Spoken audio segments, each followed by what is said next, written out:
Greetings, everyone, and welcome to tonight's career panel discussion. This is the first partnership event of the Indiana AES section and the AES Columbus section.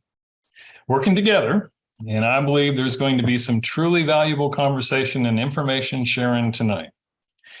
So as a viewer, if you have a question, please submit it in the Q&A box. That's the Q&A box down in the tool panel there. And we'll do our very best to address it.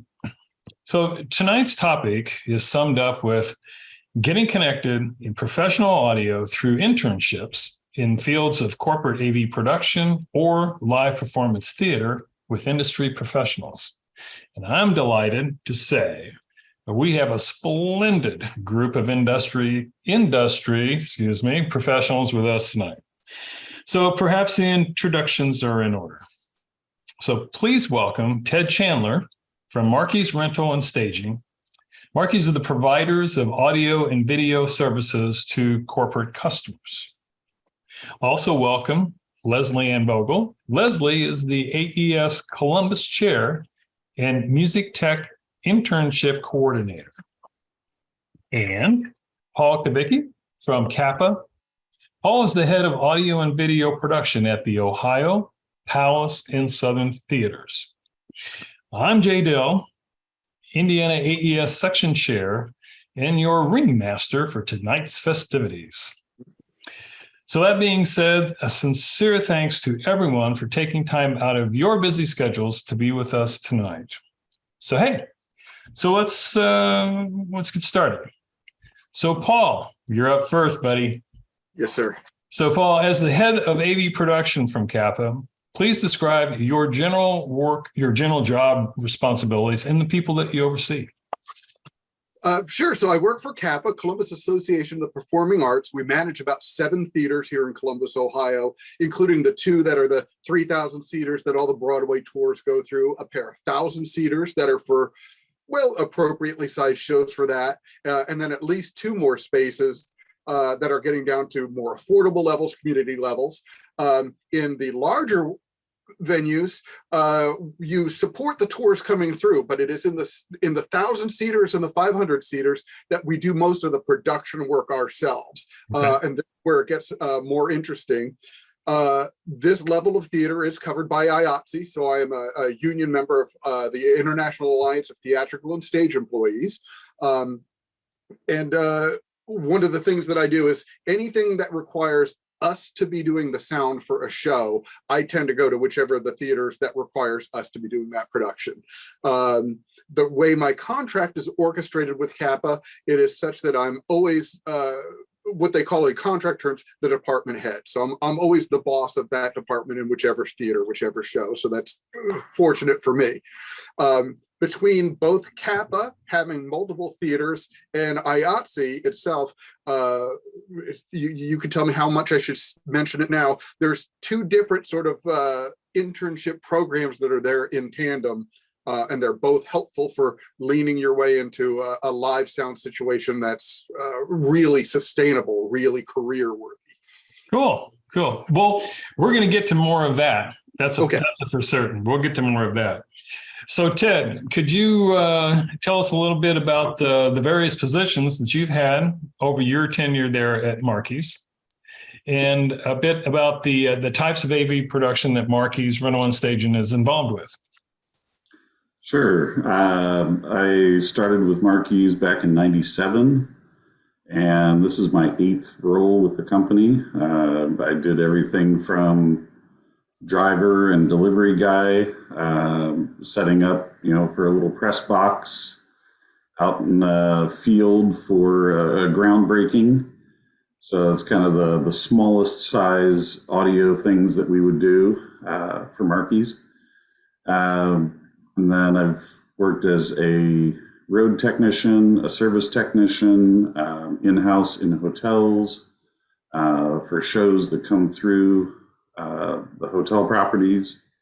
Markey's also has several contracted in-house corporate customers where we have anywhere from 3 to 15 technicians that are in-house in a customer's facility to manage different size breakout rooms, conference rooms, small theaters or lecture halls.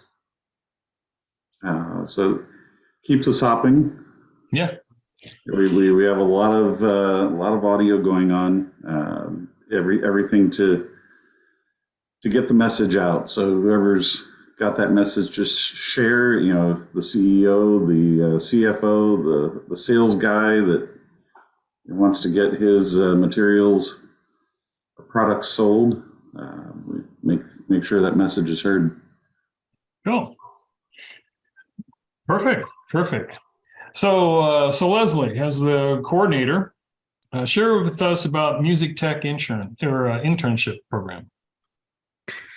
So I adjunct at Capital University, which is a private university, one of the top ranked private universities in Ohio.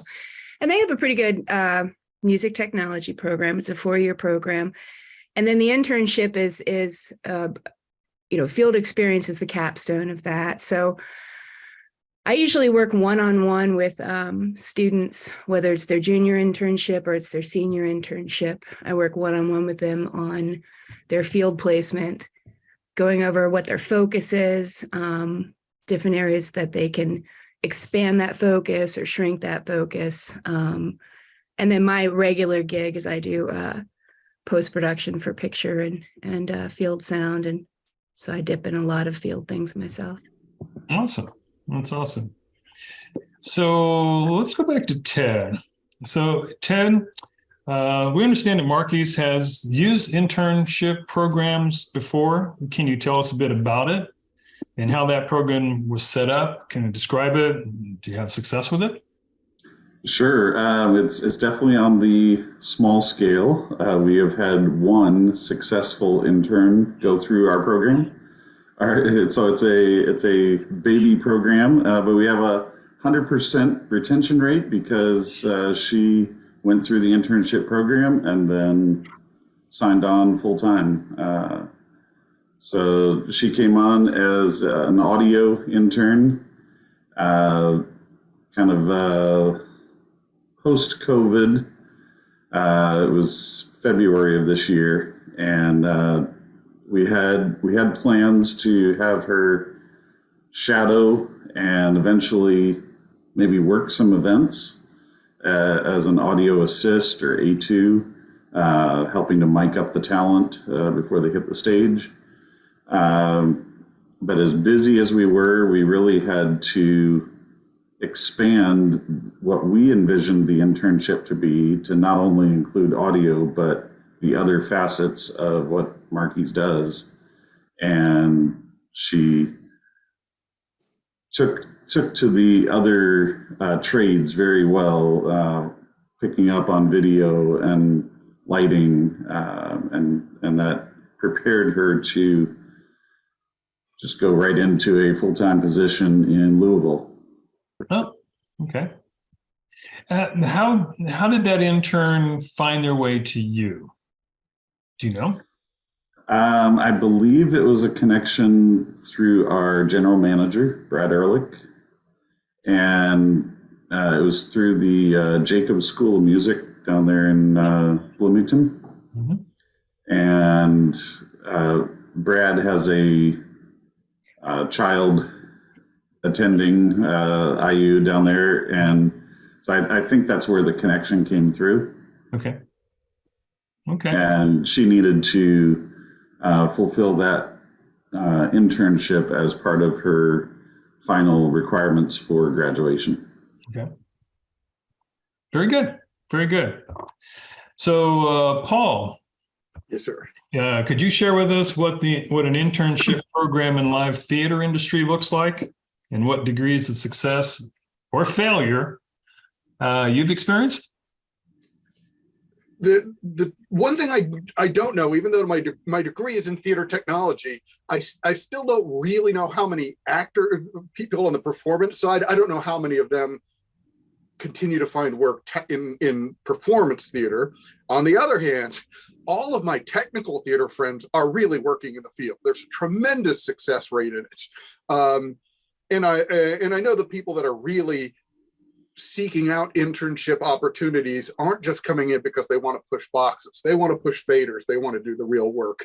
And if that's the mindset you have coming in, theater's a curious niche thing, and there's tremendous there's opportunity in CAPA now. Send a resume in.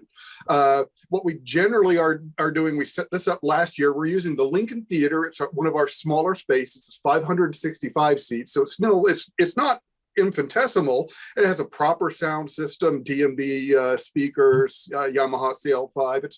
It's very respectable stuff, and it's one of the theaters where they do all the production in-house. That'll be one of the places that we seek to fit any college students or recently graduated college students, such that they can get used to the rhythm, the length of the workday, the rhythm of the workday, the way breaks happen, how you stay in your department, or ways that departments work together. There's a lot of things that even when you academically understand how to work the equipment, understanding how to efficiently work towards the success of a show is sort of a set of skills you pick up there.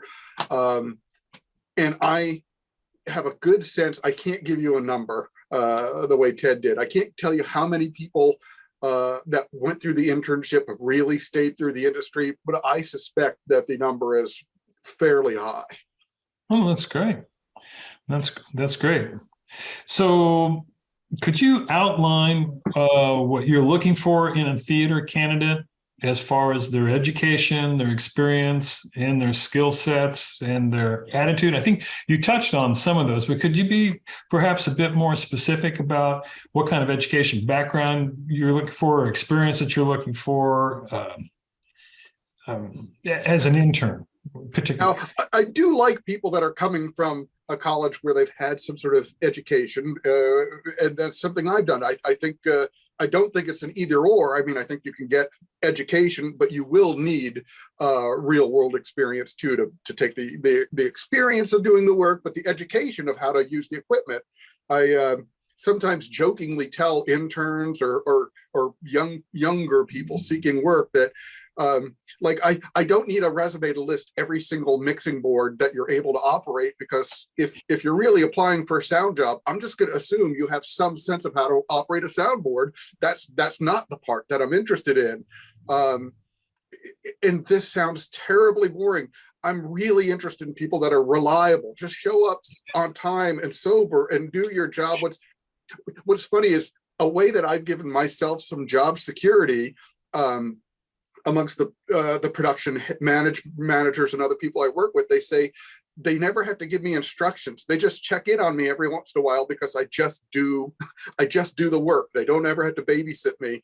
And I can tell you, anybody whose workplace you can go into and you can solve the problem for them. You could say, oh, here's a show. There's the show that I'm going to mix tomorrow. Oh, there's 2 presenters. There's 4 other wireless mics. There's a 3-person band. We need 2 monitors. I'm just going to go set it up. They don't need to babysit me. And I want to see an intern person who's just interested. Just pay some attention, do the job, try and make it work, and try and solve that problem to where it works for people. When we see that sort of attitude and approach to the work, oh, we're interested. And what I'm not interested in is people with a 10-page resume that can work every piece of gear in the world, but they're so disagreeable that they're not going to help you get the show done. Yeah. And experience comes with time. I mean, that's something you earn over time. So a certain amount of experience coming in is certainly helpful, but it's not the most important thing. Really, the most important thing is the will and the desire to do good work. Could I suggest one thing? For instance, there's both CAPA is starting its internship program through the Lincoln Theater, but IATSE has its own internship program. And unfortunately, I wasn't in either internship program. I got my college degree and started finding work in production companies and found my way in. But I would suggest that if you wanted to work in larger, concert or theatrical production, I would suggest sign up with sign up with with your local IATSE so that you're on their call list and work a really large show, because what you can learn from a large show that you'll never learn from a small bar or small church or whatever is you'll learn something about their priorities and the management and the way little things, you don't have three cases, and one case is all mic cables and the other is all mic stands and the next one is all something else. It's one case that's everything you need at front of house. That way, as you load in, you go, oh, that's front of house. This goes to the pit. This goes to downstage left. It's you figure that out quickly when those things are far enough away from each other, and when the load outs and load ins cost so much money. But that's the kind of thing that you can develop that makes you really good in larger scale environments, and that stuff then that translates down to even the smallest shows. It's just those are the things you can develop. Sign up with something like IATSE, work through their internship program, get yourself in a position where you're working around the kind of people and shows that you want to work with, and eventually, if you do a good job, one of those shows will knock on your door and want you to come out with them. And that happened to me, so I consider myself a success story that way. That's cool. Yeah, that's awesome. That's awesome. So Ted, kind of a similar question, but to the rental and staging point of view. So what are you guys looking at in terms of education, experience, skill sets, and attitudes when people, potential internship or applicants come in your direction? Yeah, I could second a lot of what Paul said. We're looking for people that come with the right attitude, that show up on time. Timeliness is huge. Yeah. When we've got corporate clients that have paid for somebody to be there, and if somebody's not there, we've got to answer to that. So having dependable people is one of the biggest things that we're looking for. So many of our answers and things that we talk about these days are in reference to COVID. In a COVID world, early 2020, the thing that got our attention very quickly was the one-trick ponies, the techs that only could do one skill set. So even if audio is your passion, audio is your dream, those techs that have another skill set really catch our eye and give us an opportunity to explore that interest and see, like, oh, okay, this person can do audio and can do audio well, but they can also do lighting, or maybe they can also do video. Yeah.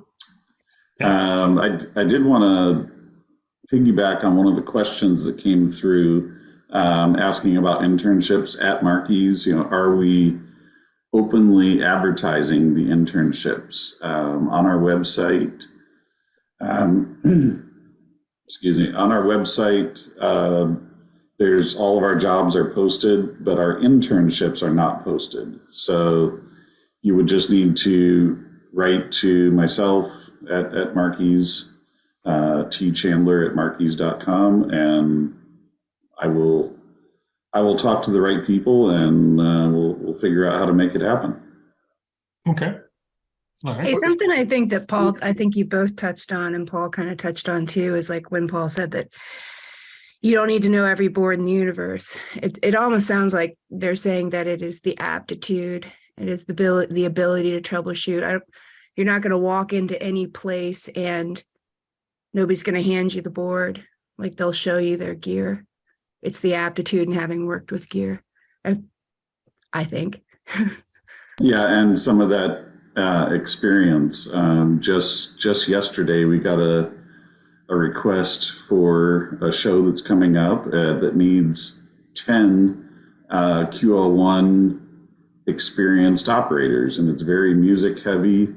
It's not just corporate AV with one podium mic and some playback. I mean, it's music. There's drums. There's a lot going on, and the labor union called us back and said, hey, would you provide training for our audio technicians so that they can take these calls? And I'm like, well, yes, we could do that, but training is not the same as experience.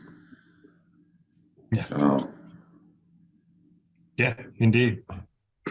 So, Lesley, based on some of the conversation here, how would you approach your potential intern for either of these two opportunities, for in theater or for AV production for corporate?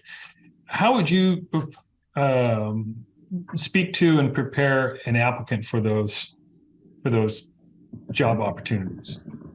Like if they were going to approach the two of these people, they already know their focus and are interested. So they've kind of gotten to the point where they've decided that this is something I'm kind of interested in. How do I get after this in terms of them being able to get some preparation, whether it be in education or skill sets and so forth? Well, first of all, and this is very important, I would have them attend this webinar. Just kidding. Good call. Yeah, very good. But like working with individuals, we find out what their focus is and then how broad that focus can be spread. Like everybody just kind of got a dream job, and then the internship experience, at least through the schools, is not a long-term thing. It's like a semester or a summer, and it's a chance to use the skills they've gotten in order to find out, does it turn out that dream job is what they want to do, or do they get to it and they're like, wow, this is boring? But even if you learn a certain skill set, it's looking at the scope of what you can do. So these two panelists are a perfect example. If you're skilled in this area and your focus is there, there's AV renting, there's live theater, a whole scope of things. So how would they approach it? So it's usually like a year to two beforehand that the resume starts. Most schools have career development centers where you will get multiple eyes on your resume. You can do mock interviews. And then when you're approaching the actual company, I always tell people to first do your homework. You gotta go to their website, see if they have a program, if they say anything, follow their protocol if they do. If not, you can call and ask if they have a program. If it's a bigger company, they usually have an HR department. Most people, at least around here, are very cool about taking these calls. And if they're not, then you probably don't want to work there. But then usually it's a email with a cover letter, finding out if they have a program, cold calling sometimes if people don't get back to you within a reasonable amount of time. Okay. All right. Fair enough. One thing that comes to mind back from when I was working at, Stage Tech at the time. I know them. Yeah. I remember some of the resumes that would come in looked, I'll just say, not so good. And I think that there's people in the industry who don't take the music. I still sometimes say music business. They don't take the business part of it seriously enough. And there has to be something about how you present as well. Like just have a nice resume, be on time, dress okay. One of the reasons I got the job that I have now, and it's funny, there's another local sound fellow who was sure he got the job, but they said, well, I showed up and I had a tie on and I was polite, and they said, it seemed like you wanted it more, and we want to hire somebody who wants to do the job. And the other guy was very casual, showed up in jeans and a long john, showed up a little rough looking and just didn't show any respect to the idea that he wanted to be hired. I know it sounds so obvious, but there's a lot of people in this whole music live production realm that don't think to present themselves professionally. And persistence is a big thing too. Like a lot of people will quit after once or twice, but if you haven't followed up with somebody at least 3 times, they're probably not going to hire you. And there are some box pusher type folks that are involved in, all right, so they'll do some union calls, but they're not particularly skilled. And I don't know what else they do to seek out work. I have Yeah, I am faculty at Capital, just like Lesley. I work full time at CAPA, and yet I have business cards and a website, and I'm actively staying in contact with people for other sorts of opportunities. In the past couple of years, the work I've done in live theatrical sound design for musicals has really exploded, because that's something I've been sort of poking at, and I get a lot of satisfaction from. But it doesn't happen just waiting for the phone to ring. Nothing happens accidentally. I effort goes into it. I got to do the same thing. I have a marketing day every Friday, and I call a long list of people. I have to find my own work, and I work full time for myself. And it's a big, long thing, and you have to just be Johnny on the spot about everything.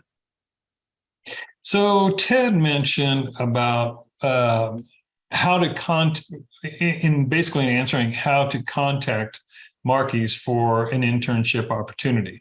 You go to the website, you see advertised job opportunities and so forth, but there's not necessarily a link for internships. So in the meantime, his suggestion, which would be privy to those who are viewing this evening, would be to contact him directly and see how that process might work through Markey's. So, Paul, you mentioned earlier about getting into an internship with IATSE. Yes. So, in addition to IATSE, are there other avenues for internships that can be applied for, and how to go about doing that? The one that's easier for me to speak to is what we're starting to set up at CAPA, through the Lincoln Theater. The good thing is, in both of these instances, whether it's the IATSE or the CAPA internships, this isn't one of these like unpaid intern silliness. You still get paid for your hours. It's just the understanding is that you're early in your career and you're learning a bit. In our case, I'm trying to quickly look to see what there is on the CAPA website with respect to internship, and I'm not finding it immediately, but Jason Gay, who's in charge of operations for CAPA, would be the contact within CAPA. I have, on his behalf, because I have contacts at Otterbein and Capital, I've actually occasionally approached the universities. For instance, the person who has the position of running sound at the Ohio Theater, which is the state theater of Ohio, a 3,000 seat Union Roadhouse, is a recent Capital graduate that I was able to find by checking with my friends at Capital. I said, do you have a recent graduate or somebody who's just about to graduate who's really good for this? And we got 3 resumes, and one of them got the job. So it's Who still. is that? I will tell you in a second. You asked too quick. I will tell you. Let me ask it faster. Who's it? Oh geez, I will think of it in a moment. Okay, we'll give you the opportunity. Good for them. His first day of work was the load in for Hamilton, so it was awesome. So this is very, very new news, and that's a heck of a show to learn on. But yeah, if you start learning that, what I seek to avoid, I don't know if this is a funny thing to approach. I want to avoid people getting into the bad habits you might get in if you've only worked in a little rock and roll club or something, and you might be a little too loosey goosey on, I don't know, attire, or I'm very open to people relaxing or enjoying what they enjoy, but I only do it after work. Don't have a drink on the job. Like I don't know that stuff. And I think I've seen people who've had bad habits sneak in, which is why I'm old and boring, and I like theater because it starts on time and it pays on time, and I want to work with reliable people.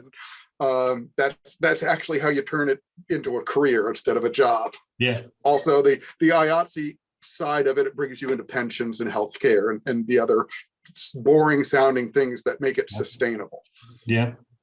So we did in our preliminary discussions before we had this panel, Lesley and I were talking a little bit about resume preparation, and how you guys, that would be Paul and Ted, when you see a resume, do you read it?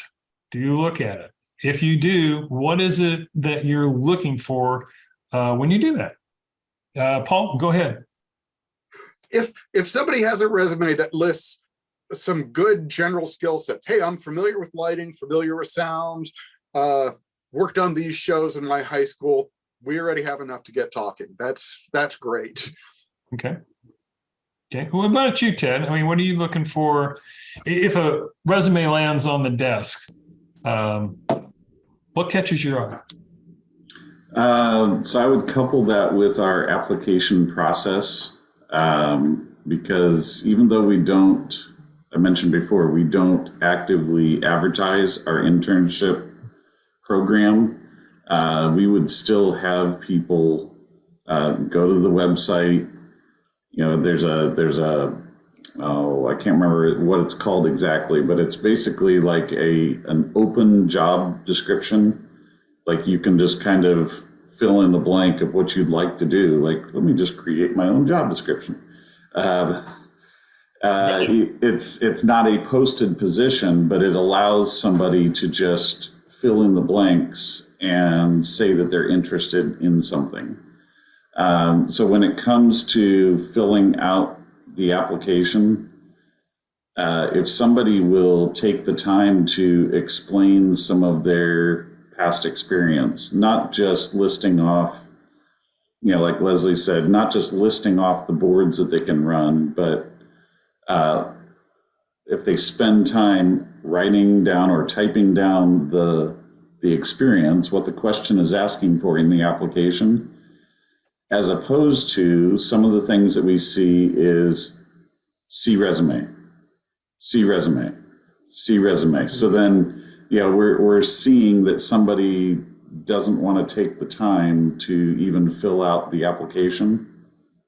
Then they may not have the attentiveness on job day or on when they actually start their job. Yeah. Interesting. How much do you guys like? Okay, I'm starting to moderate. So No, that's all right. Go, Lesley. how Go. much would you compare what you see on paper versus the person when you meet them? That's a very good question. We also include, as part of our application process, we do what's called a predictive index. A lot of companies use it. And it's not like a personality test. Like, do you step on sidewalk cracks? It's really a good testing mechanism to see if somebody's a good fit for the speed of a certain job. If they're a big social person, but we want to hire somebody to just do a lot of soldering. We're not going to get much soldering done if they really strive in the social aspect. So we combine both the application, the resume, that predictive index, and then those three drivers really pique the interest of our hiring managers, either to bring somebody on full-time, a part-time as needed, PRN, or an internship. Is that predictive index? Is that something that's pretty standard that people can look up, or is that do you custom make that? We use a third-party vendor. They handle all of that. So as part of the application process, all of our applicants are directed to take the predictive index. Yeah, it's a great tool that we've been using for close to 30 years. Is that like the stuff like what kind of tree would you be? No, there's so many different tests out there, and some of them make me laugh. But this one is like we use it even for people that have been with the company for 10 years, where if they're having an interpersonal conflict at work, like, okay, why isn't why isn't the job getting done? And we can figure out, okay, this person's high A, this person's a low A, and that's where they're kind of clashing. So we can help guide them to get the job done better. That's really neat. Pathway to success, right? Yeah. Yeah. Yeah. And what I was going to say on our side of it over in the theaters, quite frankly, we can you could just swing in for a gig. So if somebody's resume looks okay and we get the good enough vibes from them, basically well, we'll try a gig. We don't have to make huge promises. Let's find out if everybody likes each other and gets along. And two of the last people that were hired, including both people, we had 2 hires at the Ohio Theater in the past couple of months. There was a long time leading up to it, but both of them are on the younger, less experienced side. But man, they both have the right attitude. They really are winning in the thing that we really need them to bring. So, Paul, based on the assumption that an applicant is accepted for internship in the theater, are they just handed a broom and told to start sweeping, or where are they going to likely start out, and what's their pathway to advancement? And I think you've touched on a lot of those points, but can we start basically from kind of like from day one to how's it start? And they could have a variety of different skill sets. Now, obviously, audio, video, and lighting come to mind quickly, but also rigging. If you're really a proper flyman, if you're really good with carpentry, there's a variety of different skill sets that can make you valuable quickly and help you in your focus. Oh my gosh, learning how to do props, wardrobe. There's tremendously involved departments that I know enough about them to not think that their job is easy. And I do suggest to a small degree that something that was helpful to me is that I have worked in lighting, and I have worked not in a great professional sense. What I mean is a certain show will come through and I say, I need to run Spotlight again, just so I do it once a year, just so I don't forget how. I need to go run the line set this one time. Because then you'll have a better sense of what the rest of the production challenges are, and you can take a broader view of it. So I think when somebody comes in, they'll have sort of a focus. They'll get a more generalist sense of what all the other departments are doing and what it takes. And it is not unusual. In fact, Jason Kay, the fellow that would hire an intern or employee at CAPA, we graduated the same year from Otterbein together, but he graduated as a performance major and switched over to tech. So sometimes early in life, you can just discover that, I started with this interest, but it turns out this is more interesting. Even during the pandemic, for me, there was far less audio work to do, but I ended up having to become far more skilled around video for a lot of zoomed performances. So I'm going to suggest an intern will go in there. You'll develop your primary skill set, or you'll find a different one that suits you. The hope, the presupposition I have is that the leadership will be very helpful and instructive. It has always been. So I think it was Chris Rock that said, if you get a flat tire, don't just stand in front of your car with your thumb out. Just get right behind the car and stop pushing, because as soon as somebody sees you trying to help yourself, they're going to get out and they're going to help you push. So if you show up as an intern and you're making this effort to be better at your job and understand the production, I believe you'll quickly find the people that are generous with information and help and are able to foster the development.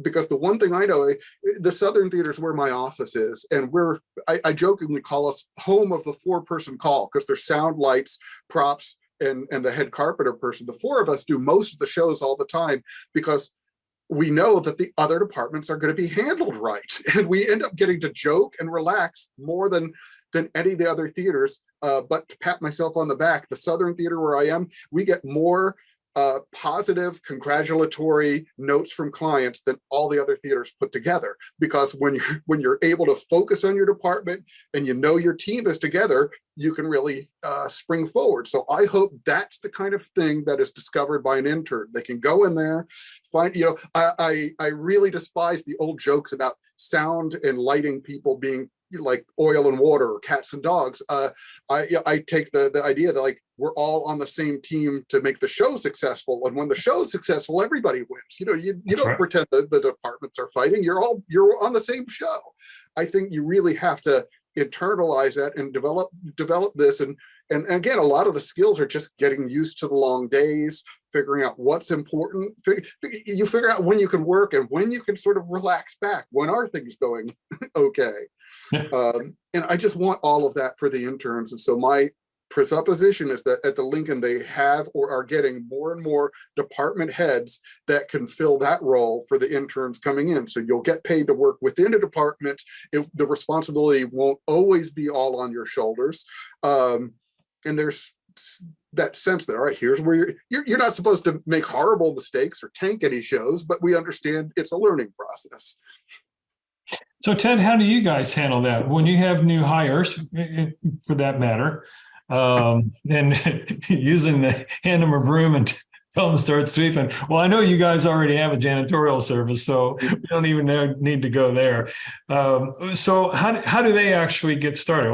What tasks do they get on day one?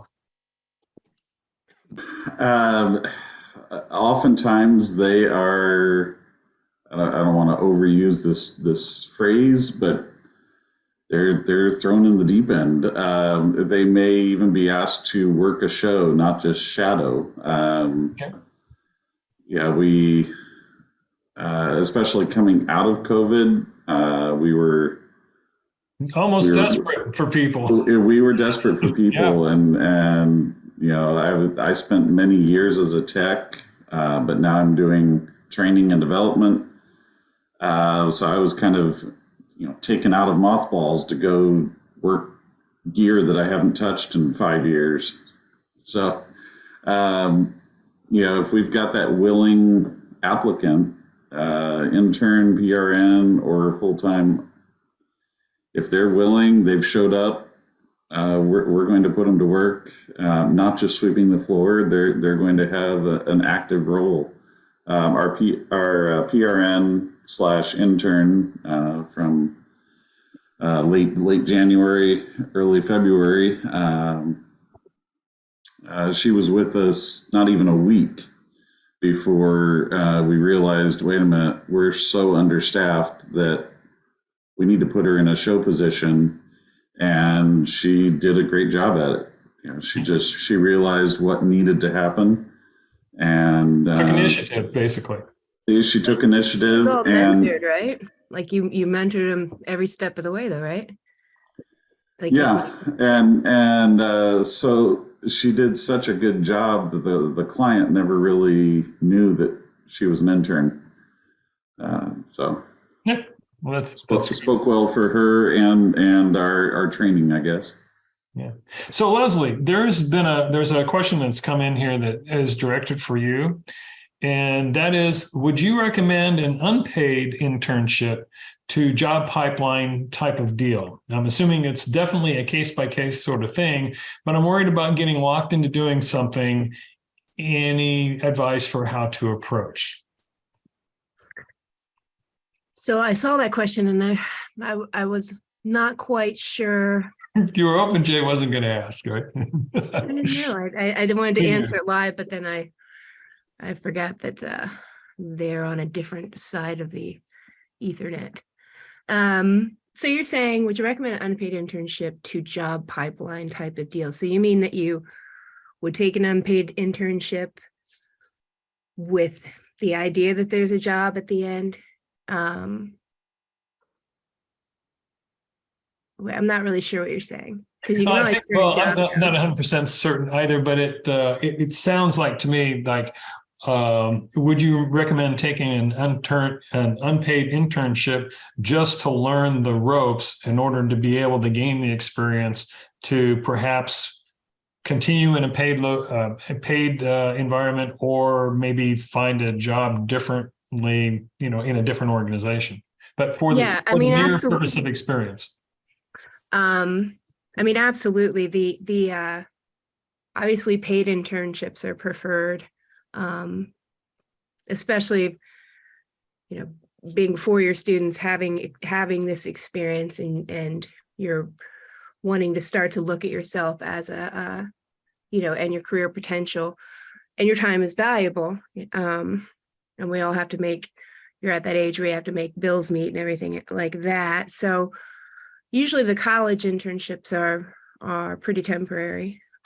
That's one thing. So if there is an unpaid situation, it's at least relevant experience that if it's where you want to be focused, you can use that on your resume. And again, you can figure out if it's somewhere you want to be or don't want to be. And obviously, if you don't have to be locked into anything, you don't have to take the job. Right. But you want to try to start early and go for paid internships in your area of focus, because then you don't have to worry about working all kinds of hours, making your rent. Yeah. Yeah. And I don't want to be the gloom fairy here, but as much as I agree with that sense of it, also keep an eye out if the unpaid part of the internship ends up being a red flag for other things that the company does on the cheap that would make it not be the kind of company that you would want to engage in a professional relationship with. Good point, Paul. Yeah. That's an excellent point. And that's why you have coordinators at these places that check in on you and make sure that you're not being taken advantage of, or you're not just because you're supposed to be using your experience and not just doing free work. I mean, the government frowns on that too with internships, because it breaks wage labor laws. It breaks the Fair Wages Act. So it should have, like, busy work should be like kind of at a minimum. It should be using the skills you've acquired, and there should be a mentor situation within there, and value, not slave labor. Yes. There needs to be value. Right. There has to be value on everything. So even unpaid, it needs to be really relevant experience for you. What do you think about this? I think I mentioned you kindly asked about my day of work, and I mentioned that I had 2 Capital students who came on over to the studio today, and one of them I would describe as being on the first chapter of a successful trajectory based on what we're talking about, because this fellow Anthony, I met him for the first time this summer while I was working for Live Tech at Pelotonia, the big bike race. And it turned out, he's a senior at Capital, and he wanted to pick up extra summer work with Live Tech. So we started picking up the gigs there, and we got chatting, and I was like, this fellow is bright. He really embodies all of those sorts of things that I like. And he stayed in touch with me, because I was in charge of the crew at this particular Pelotonia location, and he's followed up with me about wanting to see the studio and how to get other work and how to move forward. And I'm like, here's a young fellow with a good degree in the audio production stuff, who's clever. He's working over at the Short North Stage. He's doing gigs with Live Tech. He's trying to network with people. For me, this scores as somebody who's doing everything right to end up in the right trajectory and really end up with a career. Cool. So there was another question here that I find a little endearing, and that is, does the panel have any specific advice for older applicants, in particular, perhaps coming out of military service with an audio degree? I mean, we've generally been talking about college students and younger people and so forth, and intern and so forth, but someone that's perhaps come out of military, so they're not necessarily, in the, they've been in a different environment. I suspect is probably the best way to put that. Ted, do you have any experience with that, with someone coming out of like military with audio skills? I responded directly to that question, but I'll say it again live. That's actually a huge bonus. That military discipline, that's huge interest to me. Punctuality, showing up, that's huge. And very likely, they would be flexible and adaptable to taking on those other trades, lighting or rigging. And not only just bringing audio to the table. Yeah. So I think Paul probably touched on this question probably the best. The question was, are there any internship opportunities for people who work behind the scenes? That would be in installation, design, repair, setup, testing, maintenance, without as much emphasis on client interaction. And I think, Paul, you were talking about, oh my gosh, there's people in wardrobe, there's people in props, there's electricians, there's all these other trades that are all part of theater that don't necessarily see the spotlight or don't necessarily rub elbows with the talent. Can you talk a little bit more about that? Yeah, and that includes a whole variety of areas, including scenic painting. There's a huge scene shop in town that has recently been overtaken by the folks in Columbus Children's Theater, and that's where if you've got carpentry and welding skills, you can transport sets. They always have tight deadlines. There's the wardrobe, hair and makeup, including some people with specialty in shoemaking, mask making, prosthetic makeup. Oh gosh, what else is there? Oh my gosh, there's all sorts of business of theater things, house managers, people arranging the bookings. There's a lot of other things where you find out that you like the live business, but you don't like the pressure of doing the live show, but you still want to be involved in the business. There's a lot of people who work for CAPA that work at these sorts of roles, and they're all necessary for the show to happen. Yeah. Well, there are some behind the scenes people that work at Markey's as well. You have all sorts of inventory control. You have inventory control. You have repair stuff. You've got stage truck loading. You got a whole bunch of stuff that basically the client never sees, but is all an integral part of your production. Can you maybe speak to a little bit of that, Ted? Yeah, even our president, when he's greeting new hires in our onboarding group, we do bring in probably 20 people every quarter. He will tell them, there isn't one job, and I'm counting myself in this. There isn't one job that's more important than some other job here at Markey's. We're all working together to get the greater job done. So going back to that predictive index we were talking about a little bit earlier, we use that to be able to find that niche job that is going to work for somebody's personality. We have somebody that maybe has social anxiety. They don't want to see people, and there's perfectly good jobs in the warehouse that they can just plug ahead. They can get things done, and not have to interact with people, and they are happy. But if we put them in front of a client, it would be kind of scary for everybody. Yeah, that's awesome. Everybody's unhappy. Yay. Yeah. So of the prepared questions that I had here, there are a couple too here that I just want to touch base with both Ted and Paul on. And that is, are there safety issues and things that an intern should not do, should not be involved with? Paul, you go first if you want. I'll mention one of the things, for instance, if you come in through IATSE, whether an intern, employee, or whatever, there's a certain set of things that you need to have. Like if somebody's working overhead, you need to have a hard hat on, which is part of the policy at all our theaters, and I think that makes sense. Similarly, to run a sound system, it takes electricity, and so I would not want an intern to be the one to tie into three-phase power. And if you don't know what three-phase power or cam locks are, then you shouldn't be touching that. Yeah, right, exactly. So that's the sort of things that I want to keep interns away from, including just not getting too close to the orchestra pit when it's down.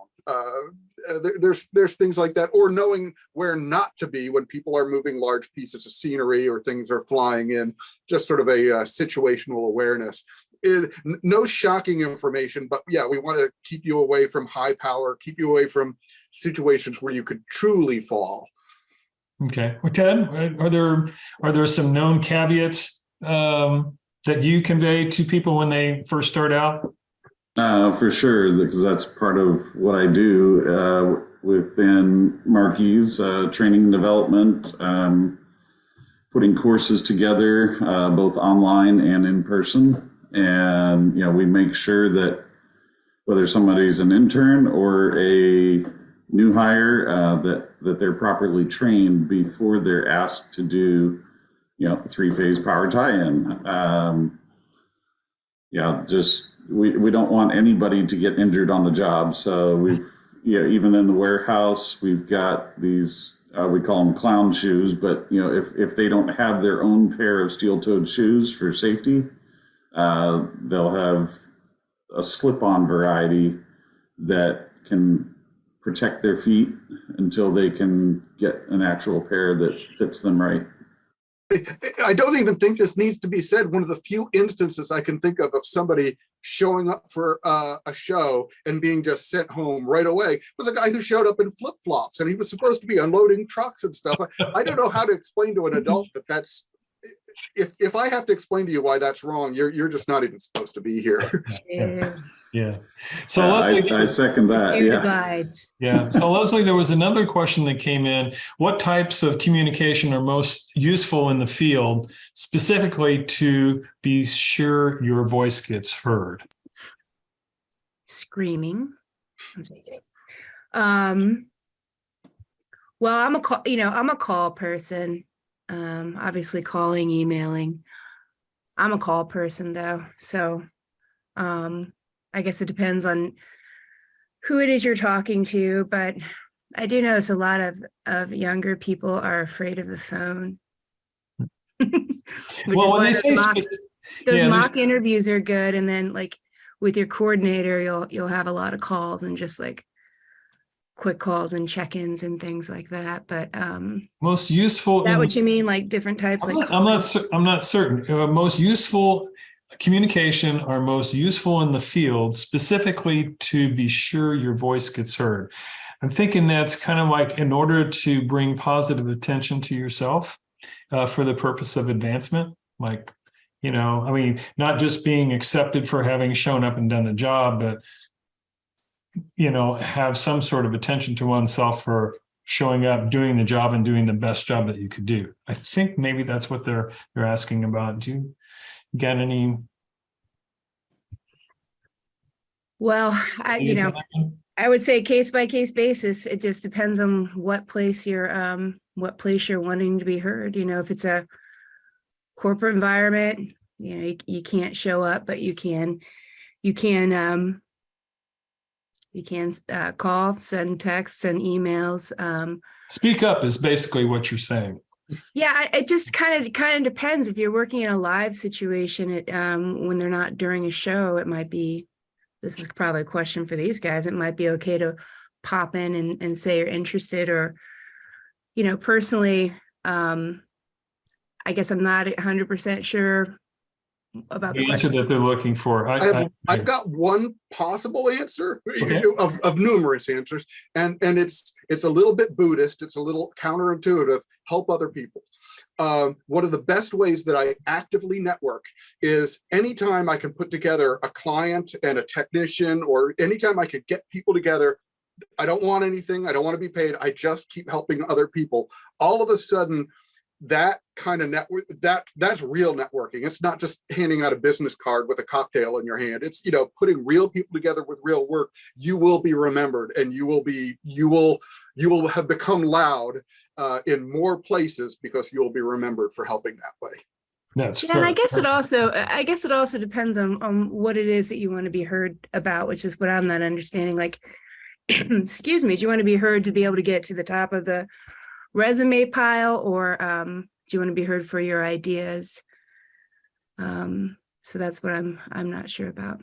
Well, you got to get to the top of the pile for them to hear the ideas in the first place. Otherwise, you're not even in the door. Yeah, there you go. Oh, you could, yeah. Well, you bring up networking, and I'm just going to plug AES because we are AES. Like, I must have met like, I don't know, there were 17,000 people at the convention recently. And I met, 50 mixers, 50 developers, 50, I mean, just tons of people and both discussing gear and discussing ideas, discussing workshops, and then like an after party. So network. Yeah, there you go. So we're coming up on 8:00, our hard stop time.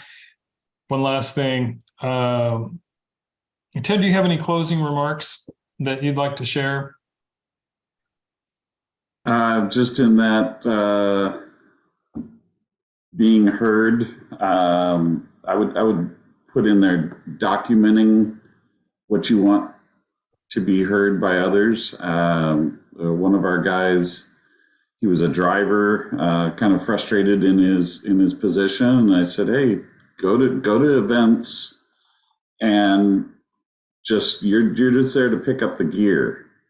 Why don't you write about the event and get that information back to the sales consultant as to how the event looked to you?" And over time, his name kept getting into the system over and over again. And finally, different sales consultants came to me and said, "Who is this guy?" And, it was just his name kept getting out there, and they started noticing that he was somebody who was paying attention to the details that they weren't hearing about from others. Very interesting. Yeah. Yeah, very, very interesting. That's great. Yeah. Lesley, do you have any closing remarks here as we finish up? Did you enter? Did we answer this gentleman's question? Glenn, did you field his question? We have one left. A person. How would you approach switching career tracks at mid seniority level? He's currently working in AV design in Vancouver and feeling boxed in by his experience in corporate space in a situation where he'd like to do something more interesting, hands-on, technical, pro audio based, find audio searches on job sites, yield a limited or entry-level results, can't afford to drop several pay grades. Got that, yeah, get you on that. How would you approach cross-training and pursuing jobs that may not be so broadly advertised? And I think Paul and Ted have really touched on that. Apply. Come talk to us. If you got some chops, they'll put you to work. As far as pay grades are concerned, I guess that's something you got to sort out. But if you're not digging where you are, you're going to doesn't it always kind of seem like a trade-off a lot of times too, which is why it's good to know so much is in the industry for a skill set, because a lot of times, like, you have students that want to make music and never give up that dream, but sometimes you will need to make more money, and a corporate environment is the way to do it, even though your time is not as much your own. Yeah. Well, everybody, thank you so very, very much for sharing your evening with us. We're going to close this thing down here on behalf of Indiana AES and AES Columbus sections. Thanks, everyone, for joining us, and for the viewers for their participation and questions and so forth. And that's it. So everybody have a good evening, and good luck to you. Good luck. Good luck.